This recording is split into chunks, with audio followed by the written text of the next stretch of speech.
Episode 5. Malachi digs his hand into my hair and gently pries me off him. That's enough. But I can't take my eyes off his neck. Even as I watch, the wound's close. More. Not today. He steps back slowly, as if it pains him to put distance between us.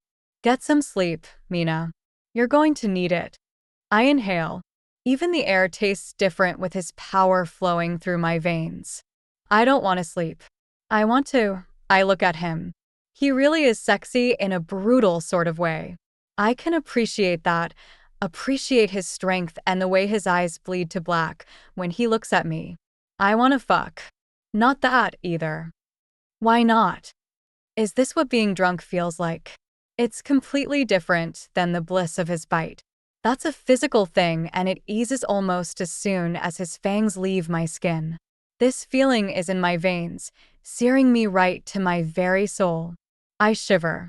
It's what I'm here for, isn't it? Yes.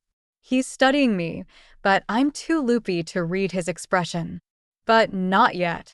If you still want my cock when you wake up, you're more than welcome to it. I want it now. I hop off the counter, but the world shifts, turning topsy-turvy on me. My bones go liquid, and the last thing I feel before darkness claims me is Malachi's strong arms closing around me. I wake up in the same bed as before. Unlike last time, I don't feel like I've been hit by a truck. I feel great, like I've had a full night's sleep and a month's worth of well-balanced meals. I sit up slowly and look down. My dress is back in place, but a quick check shows the bite marks are healed as if they never existed. I prod my knee, but though the pain is fainter than normal, I don't feel much different. Maybe it was all bullshit, but I can't deny I feel better than I have in months. Maybe that's the point, though. Biting him drugs me as much as his bite does. The first dose was free, but he'll demand I fuck him for another. The thought should fill me with horror. Having sex with Malachi means playing out the scheme my father put into motion. But the thought feels distant. Malachi isn't anything like I expected. Oh, he's vampire through and through, arrogant and predatory, and sure, that might makes right. But if he was as much monster my father is, he would have taken everything he wanted from me that first time in the foyer. He'd have chained me to a bed somewhere and gotten down to business until I'm knocked up or dead. But just because Malachi is taking a softer route doesn't mean he's a better person. I have to remember that. Even if part of me feels a thrill of anticipation at the thought of his hands on me again. I climb carefully to my feet, and my knee doesn't buckle the way it sometimes does first thing in the morning. A few careful moments bring some pain, but my mobility is already better than it was. Maybe he wasn't shitting me after all. The thought rocks me back on my heels. This, out of everything, doesn't make sense. I'm here. I'm more or less willing to play my part. I might hold out as long as possible, but it's inevitable I end up in his bed at some point. Especially with that bite of his. He has absolutely no reason to heal me. None. Not when I've already admitted my father pulverized my knee because I have a history of running. I don't understand this vampire, and that scares me more than anything else that's happened. I make a circuit around the room. My suitcase is gone, which initially fills me with panic, but I find it tucked in the wardrobe, along with all my clothing that's been unpacked. I frown at the neat row of shirts and pants and dresses. Pushy. The thought of putting clean clothes on without cleaning my body first makes me leave the wardrobe and go check the second door I didn't bother with this morning. Sure enough, it leads to a bathroom. I don't have high hopes for the plumbing, but when I turn the faucet on the large copper tub, the water comes out clear and hot. I eye the door. I could try to block it, but what's the point? If he really wants into the room, he'll end up here. Chair in front of the doorknob or no. Will he see me not locking the door as an invitation? I refuse to examine that thought too closely as I strip and step into the tub. The water is hot enough to make me hiss out a surprised breath, but I sink down into it all the same and lean my head back. I didn't realize how cold I was until now, when heat begins soaking into my body. The creak of a floorboard has me opening my eyes to find Malachi leaning against the wall across from the tub. I narrow my eyes.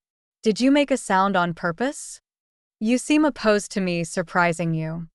Hier, I wonder why. He crosses his arms over his chest, which leads me to realize he's changed since I saw him last, too. Now he's wearing a pair of low-slung pants and nothing else. His body is too lean for his wide shoulders and sturdy frame, confirming my suspicion he's gone without regular feedings for a long time. And he's covered in scars. The one over his heart is the worst of them, but there are slashing and stabbing marks and more than a few bullet holes. And that's just what I can see from my position. I frown. If your healing power is so superior, why are you scarred up? I'm surprised you don't know. If the wound is made with silver, it doesn't always heal properly. He touches the one over his heart. The scarring is mostly surface level, though. I hadn't known that. Why didn't I know that? I study him. Are you here to collect your daily feeding? You don't seem particularly opposed to the idea. No, opposed isn't the word I'd use. Damn it, but even the sight of him has desire coursing through me. There's no point in denying it, either, because his senses are acute enough to pick up on all the signs. Might as well get it over with. Malachi's lips curve. Such a noble sacrifice.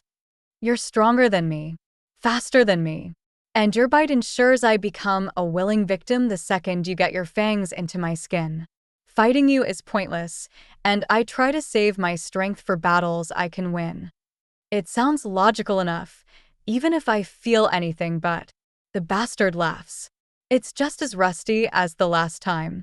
No, Mina. I'm not here to take my daily feeding. I draw my knees to my chest and refuse to categorizing the sinking feeling inside me. Then why are you here? I suppose I owe you an apology. He studies me for a long moment. All the others who've come through that door felt differently about the role than you do. If I hadn't been half-starved, I would have realized it. Half-starved. I knew it. Why wait for your meal to come to you? You're more than capable of taking care of it yourself. He ignores the question and taps his fingers against his forearm. I suppose if you want your freedom, you're more than welcome to leave. So this is just another game. I glare. You should really work on your sense of humor. You know as well as I do I can't leave. Do I? He doesn't move. Walk out the door. I won't stop you. And the guards my father has posted around the property. His mouth tightens. I'll handle it. I'm more than capable of keeping them distracted long enough for you to slip away. For a moment, I almost believe him.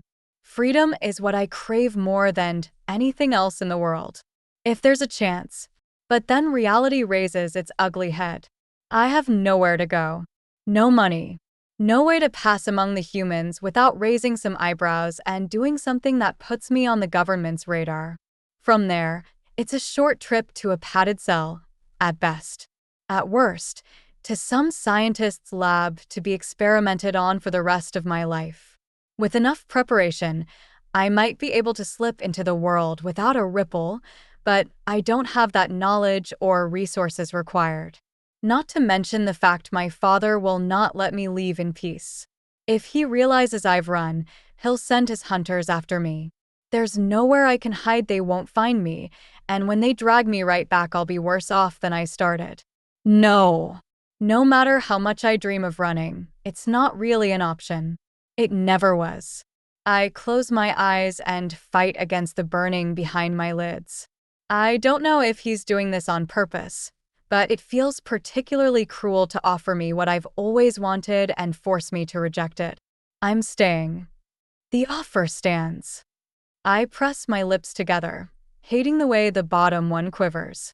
My anger feels so far away right now. Everything feels far away right now. You are such a bastard. I've been accused of worse. Full story is available at novelpalace.com. Click the link in the comment section to get it free.